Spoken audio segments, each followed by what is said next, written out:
into E3 and talk about some of the bigger disappointments that we felt in the presentations this year.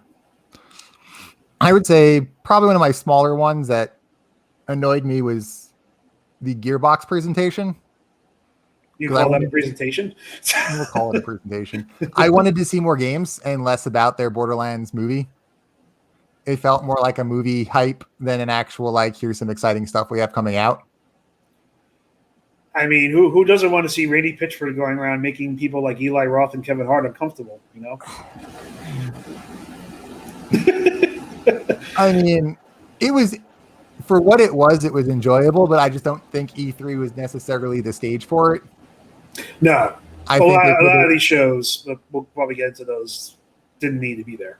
Mm-hmm. So, but yeah, Gearbox especially. Yeah.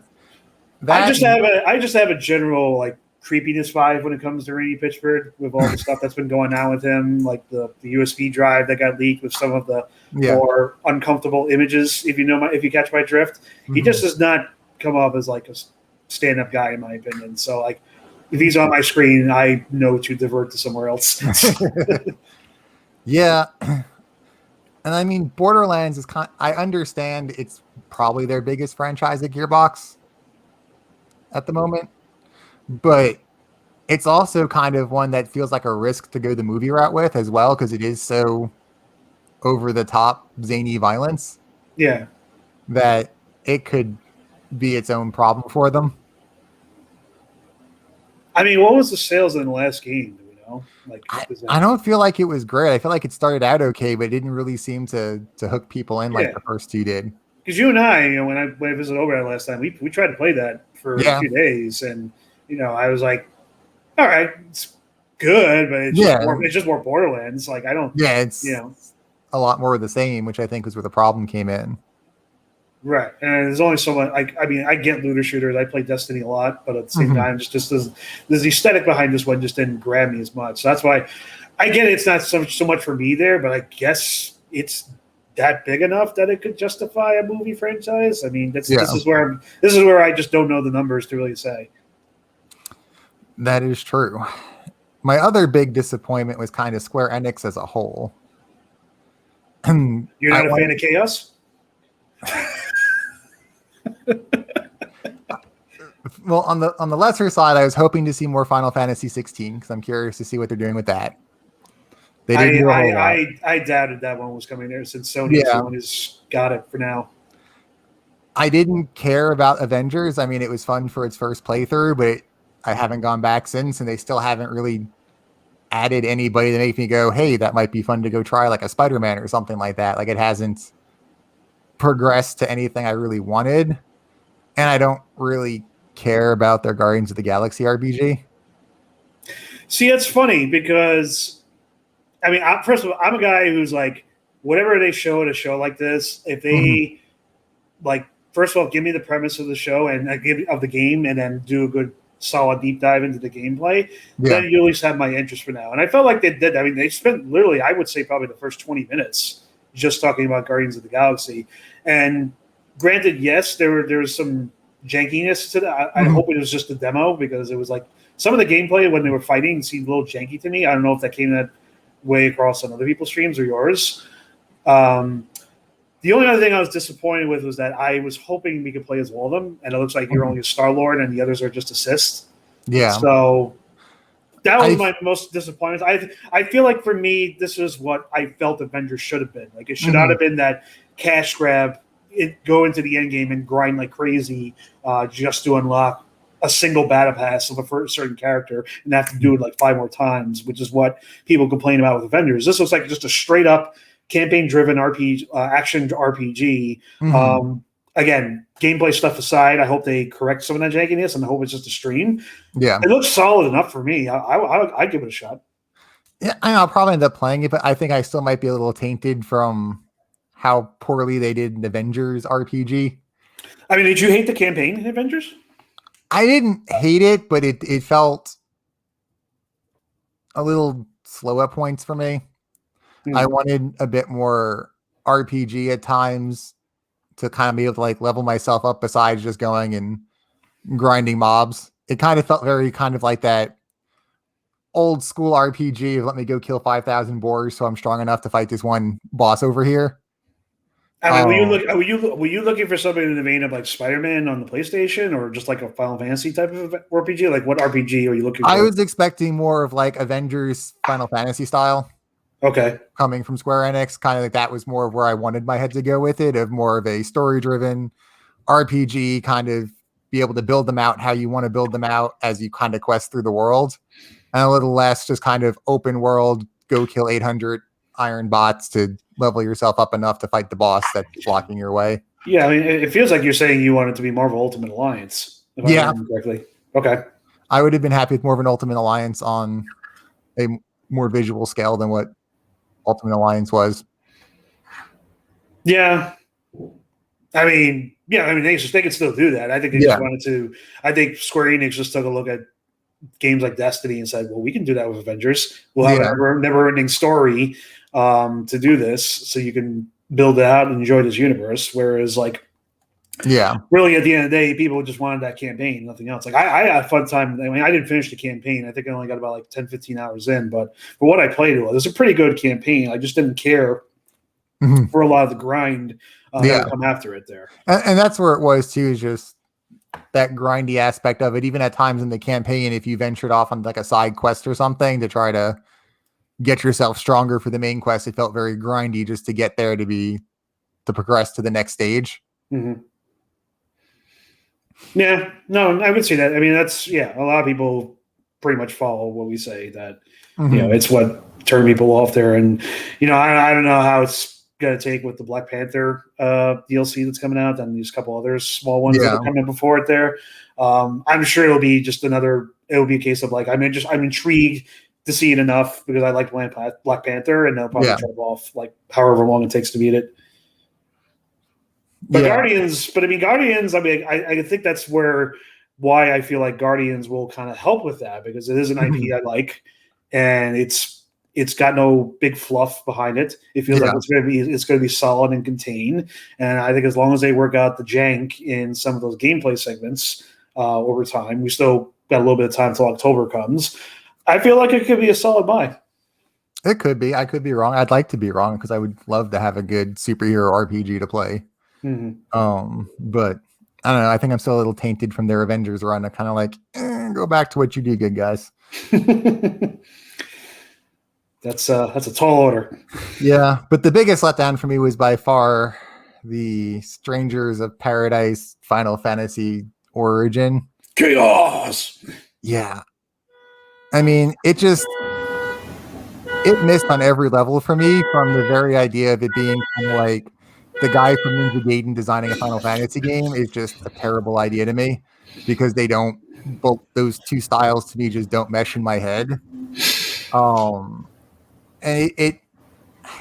I've never seen a more bland main character in my entire life. Like, the characters look like kind of like that this was my indie school project kind of feel if I made generic bad A over here action star. And they didn't, and he just kept going, chaos. That was the meme. I loved it. Yeah. And I mean, he kind of looks like Final Fantasy Slim Shady. Oh, gee. Like just a generic looking Eminem with a big sword. I would be totally down for Dark Souls hip hop rap battle. So. But it all just felt so not contrived, but just so like I didn't understand why. Like they tried building hype with it, but I couldn't figure out what it was, and everybody that's played the demo I've seen basically said it's completely unplayable. Yeah, I've heard that too. This is another example of trying to get to the pie that's been around for many years that From Software has done with the Dark Souls and the Bloodborns and the Sekiros of the world. I mean, this is Team Ninja making this, which also created the Neo games, which is also like a Dark Souls-like game as well. I think they just looked at this and said, well, we have the experience to do this. We're close with the Final Fantasy IP. There's a lot of different things we could do with Final Fantasy IP to put those monsters in a Souls-like game.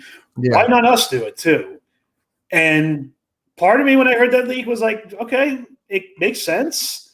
But I mean, where you stick yourself out and stand yourself out from there, that's what you got to prove. And then the showcase happened, and the less said, the better. Yeah, it felt very imitation of those other games of trying to be dark and broody, and like there's this, I have to kill chaos.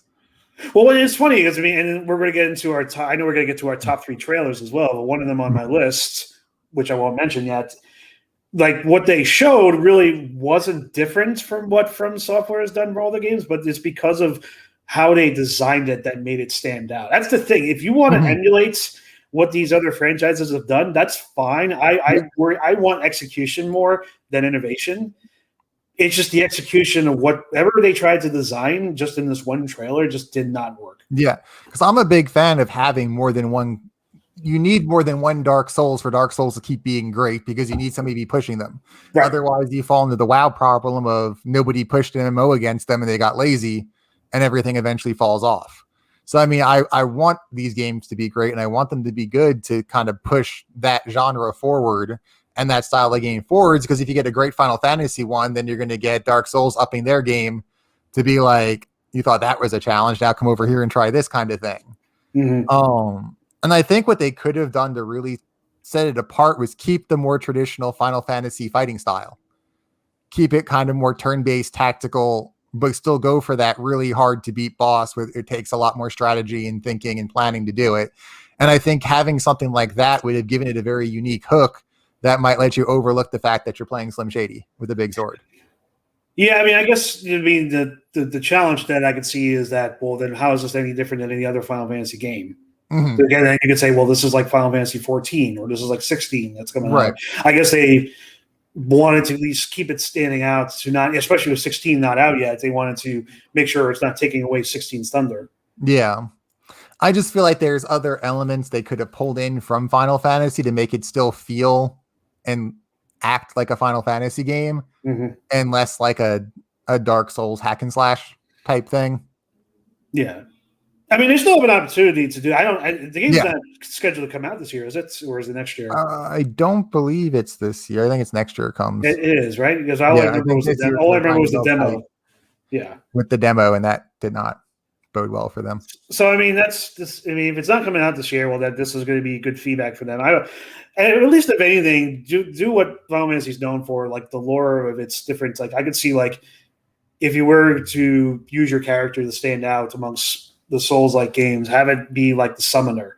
Like you can summon Shiva or Ifrit anytime or a certain time at points of the game, only in like a third-person Dark Souls action-like style of gameplay. I could see them doing, if they did something like that against the Final Fantasy monster universe there, that could be a way to stand out.